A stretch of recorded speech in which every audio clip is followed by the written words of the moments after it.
ایک صحابی نے ایک ہی وقت میں اپنی پوری تجارتی کاروان 700 اونٹ سامان سے لدے ہوئے اللہ کی راہ میں دے دیے۔ کسی نے پوچھا اتنا سب کچھ؟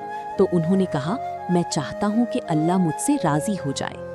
آج ہم پیسہ جمع کرنے کے پیچھے بھاگ رہے ہیں، مگر صحابہ کرام کے پاس مال کمانے، بڑھانے اور خرچ کرنے کا ایک ایسا طریقہ تھا جسے ہم بھول چکے ہیں۔ آج کی ویڈیو میں ہم وہی بھولا ہوا اصول سیکھیں گے، صحابہ کرام کا مال جمع کرنے کا بھولا ہوا طریقہ۔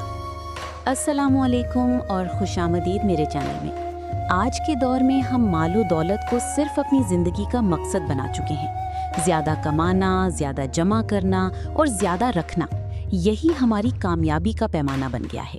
گر صحابہ کرام جو دنیا کے سب سے کامیاب لوگ تھے، ان کا مال کے ساتھ رشتہ بالکل مختلف تھا۔ وہ امیر بھی تھے، تاجر بھی تھے، مگر ان کا دل مال کا غلام نہیں بنا۔ آج ہم دیکھیں گے صحابہ کرام مال کیسے کماتے تھے، وہ اسے کیسے بڑھاتے تھے، اور سب سے اہم وہ اسے کیسے خرچ کرتے تھے۔ اور آخر میں ہم سیکھیں گے کہ ہم آج اس اصول کو اپنی زندگی میں کیسے لاگو کر سکتے ہیں۔ صحابہ کرام کے مال کے فلسفے کی بنیاد ایک لفظ پر تھی، حلال۔ حضرت عمر فاروق فرماتے تھے کہ کوئی شخص میرے پاس 100 دینار لے کر آئے اور مجھے یقین نہ ہو کہ یہ حلال طریقے سے کمائے گئے ہیں تو مجھے وہ ایک پیسہ بھی قبول نہیں۔ صحابہ کرام کے لیے یہ کافی نہیں تھا کہ مال آ رہا ہے، یہ دیکھنا ضروری تھا کہ کیسے آ رہا ہے۔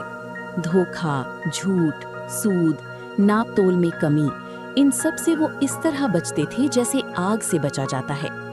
آج ہم صرف نتیجہ دیکھتے ہیں، کتنا کمایا۔ صحابہ کرام راستہ دیکھتے تھے، کیسے کمایا۔ حضرت عبد الرحمن بن عوف رضی اللہ تعالیٰ عنہ کی مثال لیجیے۔ جب وہ مکہ سے مدینہ ہجرت کر کے آئے تو ان کے پاس کچھ نہ تھا، سب کچھ مکہ میں چھوڑ آئے تھے۔ مدینہ کے ایک انصاری صحابی نے ان سے کہا میرے پاس 2 باغات ہیں، آدھا آپ لے لیں، اور میری 2 بیویاں ہیں، ایک کو طلاق دے کر آپ سے نکاح کروا دیتا ہوں۔ عبد الرحمن بن عوف رضی اللہ تعالیٰ عنہ نے شکریہ ادا کیا، مگر کہا مجھے صرف بازار کا راستہ بتا دیں، بس اتنی سی بات۔ اور تھوڑے ہی عرصے میں وہ مدینہ کے سب سے بڑے تاجروں میں شمار ہونے لگے۔ کہا جاتا ہے کہ ان کا کوئی بھی سودا خسارے میں نہ۔ لیکن یہاں اصل سبق ہے، انہوں نے دولت کمائی مگر دولت نے ان کو کبھی نہیں کمایا۔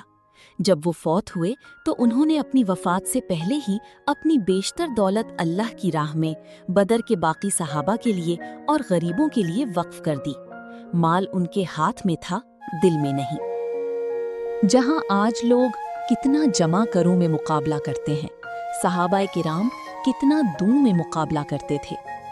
جنگ تبوک کے موقع پر جب مسلمانوں کو سخت مالی مشکل کا سامنا تھا، حضرت عثمان بن عفان نے پورا ایک کاروان، سینکڑوں اونٹ اور سامان لشکر کے لیے دے دیا۔ نبی کریم صلی اللہ علیہ وسلم نے بار بار دعا دی، اللہ کے سوا عثمان کو آج کے بعد جو کچھ کرے نقصان نہیں دے گا۔ حضرت ابو بکر صدیق رضی اللہ تعالیٰ عنہ کا واقعہ اس سے بھی زیادہ حیران کن ہے۔ ایک موقع پر انہوں نے اپنا سارا مال اللہ کی راہ میں دے دیا۔ نبی کریم صلی اللہ علیہ وسلم نے پوچھا اپنے گھر والوں کے لیے کیا چھوڑا؟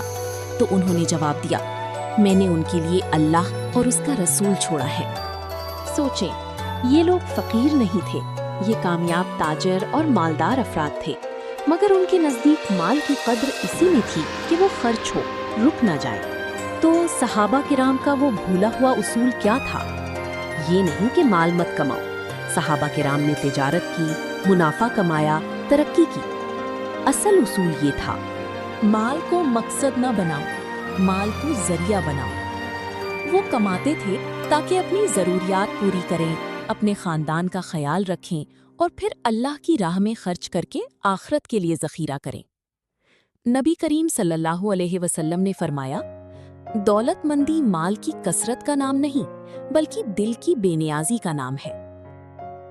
یہی وہ سبق ہے جو ہم بھول چکے ہیں۔ ہم مال کو دل میں بسا لیتے ہیں، جبکہ صحابہ کرام رضی اللہ عنہ اسے صرف ہاتھ میں رکھتے تھے۔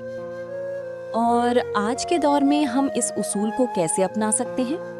پہلا، کمائی کا ذریعہ ہمیشہ حلال رکھیں، چاہے کم ہی کیوں نہ ہو۔ دوسرا، ہر ماہ کچھ نہ کچھ صدقہ ضرور کریں،